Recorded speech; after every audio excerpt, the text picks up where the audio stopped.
जी pre ninth class, आज हमारा lecture है chapter number 2 solving a biological problem. Page number 20 पे अपनी बुक्स ओपन कर लें। बहुत आसान चैप्टर है और बहुत छोटा चैप्टर है। इसके अंदर लॉन्ग क्वेश्चन नहीं आता होता, सिर्फ शॉर्ट क्वेश्चन आता है बोर्ड के अंदर। ठीक है, अच्छा जी।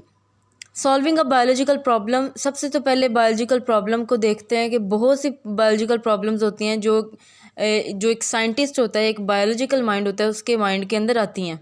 ठीक है, उसको सॉल्व करने का कौन कौन सा तरीका है, कौन कौन सा प्रिंसिपल है, किस किस स्टेप को फॉलो करके हम बायोलॉजिकल प्रॉब्लम को सॉल्व करते हैं, वो सारा हम इसके अंदर पढ़ेंगे। उसको सॉल्व करने के लिए सबसे पहले हम कुछ मेथड इस्तेमाल करते हैं, उस मेथड को कहते हैं बायोलॉजिकल मेथड।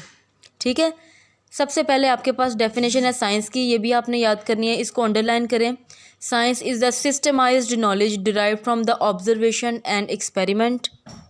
हाँ जी, ये बेटा मैंने यहाँ पे अंडरलाइन किया। अब इसका मतलब क्या है कि जो साइंस है, आप जितनी भी ऑब्जर्वेशन करते हो, किसी चीज़ को ऑब्ज़र्व करना, फिर उसके ऊपर एक्सपेरिमेंट करना, फिर उसका जो रिज़ल्ट निकलना, उसको that is particularly known as science.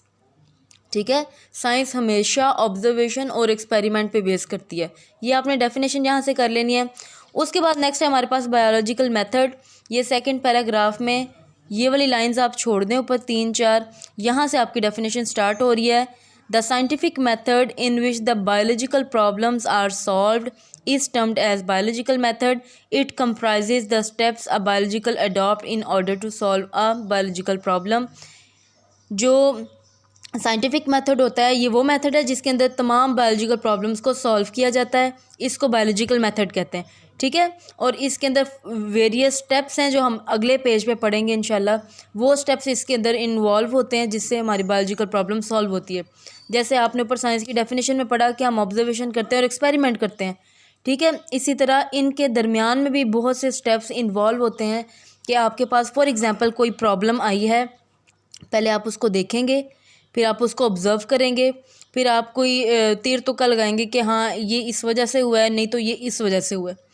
फिर जब आप ये दो बातें कर लेते हैं, उसमें से आप मज़ीद इसकी इंफॉर्मेशन इकट्ठी करते हैं, तो आप एक पॉइंट पे पहुंच जाते हैं।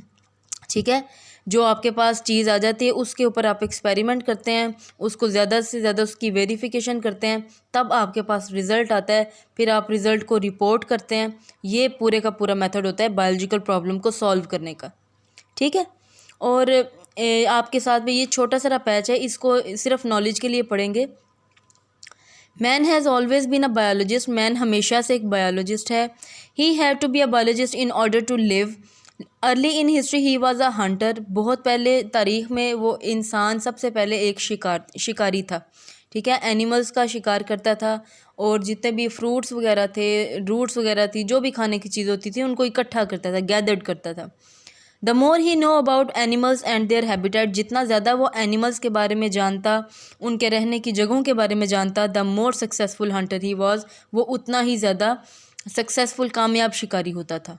The more he knew about plants the better he distinguish between edible and non edible, जितना ज़्यादा उसको प्लांट्स के बारे में पता होता था, उतना ही ज़्यादा उसको ये पता होता था कि कौन सी चीज़ें खाने वाली है, कौन सी खाने वाली नहीं है।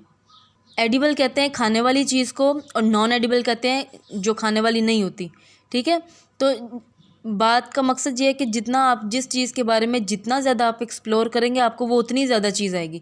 जैसे फॉर एग्जांपल ये बायोलॉजी का सब्जेक्ट है, आप जितना अच्छा इसकी लर्निंग करेंगे, जितना ज़्यादा इसको सर्च करेंगे डायग्राम्स के थ्रू, जितनी ज़्यादा इसकी प्रैक्टिस करेंगे, उतना ज़्यादा आपको इस पर कमांड होगी। ठीक है, तो आपने इस पेज पर से एक सबसे ऊपर वाली डेफिनेशन करनी है साइंस की, और ये आपने डेफिनेशन करनी है बायोलॉजिकल मेथड की। बस आज का यही लेक्चर है। अगर आपको कोई क्वेश्चन है या कुछ आपने पूछना है तो आप मेरे से पूछ सकते हैं।